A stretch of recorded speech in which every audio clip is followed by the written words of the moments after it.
Albert Einstein और Isaac Newton की जहानत के किस्से तो आप सब ने सुन रखे होंगे, लेकिन इन दोनों से ज्यादा ज़हीन एक और शख्स भी था जिसको कोई नहीं जानता। जेम टीवी की वीडियोस में एक बार फिर से खुशामदीद। आइंस्टाइन और न्यूटन की अक्लमंदी और कारनामों से तो सब वाकिफ हैं, लेकिन आप ये जानकर हैरान रह जाएंगे कि एक शख्स ऐसा भी है जिसका IQ इन दोनों से बहुत ज्यादा है, मगर वो गुमनाम है। ये कहानी एक ऐसे शख्स की है जो दुनिया में अब तक पैदा होने वाले सब इंसानों में सबसे ज्यादा ज़हीन माना जाता है।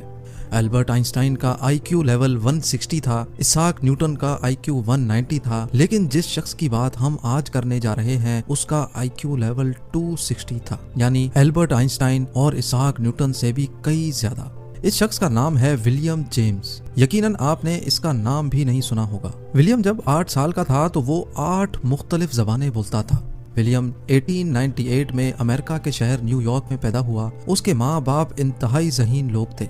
विलियम सिर्फ 18 महीने का था जब उसने अमेरिका का मशहूर अखबार न्यूयॉर्क टाइम्स पढ़ना शुरू कर दिया। 8 साल की उम्र में विलियम 8 मुख्तलिफ जबानें बोलता था, जो उसने खुद अपनी मदद आप के तहत सीखी थी। सिर्फ यही नहीं, बल्कि विलियम ने छोटी सी उम्र में ही अपनी एक जबान तख्लीक की जिसको उसने वेंडरगुड का नाम दिया। विलियम दुनिया का पहला शख्स था जिसे बहुत छोटी उम्र में ही हार्वर्ड यूनिवर्सिटी में पढ़ने का मौका मिला। विलियम को हार्वर्ड यूनिवर्सिटी में 1909 में 11 साल की उम्र में पढ़ने का मौका मिला। सिर्फ 1 साल बाद यानी 1910 में विलियम अपने उस्ताद को मैथ्स पढ़ाया करता था।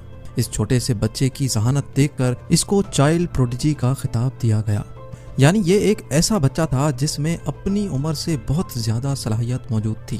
विलियम ने 16 साल की उम्र में कॉलेज की डिग्री मुकम्मल कर ली। इसकी आला सलाहियतों की बिना पर यह छोटी उम्र में ही बहुत मशहूर हो गया। लेकिन विलियम को मशहूर होने का बिल्कुल शौक नहीं था। वो लोगों से दूर अकेला रहना चाहता था। उसके लिए सबसे अच्छी जिंदगी वो थी जिसमें उसका किसी के साथ राब्ता ना हो। एक मौके पर विलियम ने ऐसा भी कहा कि वो कभी शादी नहीं करना चाहता। विलियम के वालिद ने बहुत कोशिश की कि वो और ज्यादा पढ़ाई करे, क्योंकि उन्हें मालूम था कि विलियम में कुछ खास जरूर है। जैसे जैसे विलियम बड़ा हुआ उसने अपने वालिद की मर्जी पर चलना छोड़ दिया।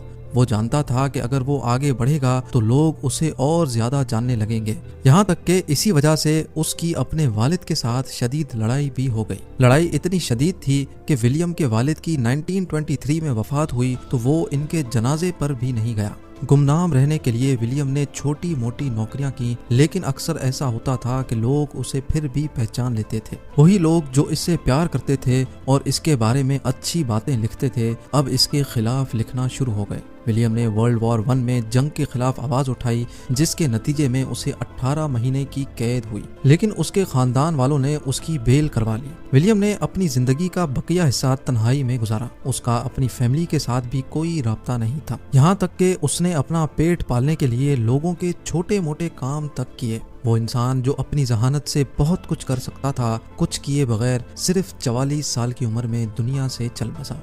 इस तरह विलियम का किस्सा तमाम हुआ और लोग उसे भूल गए।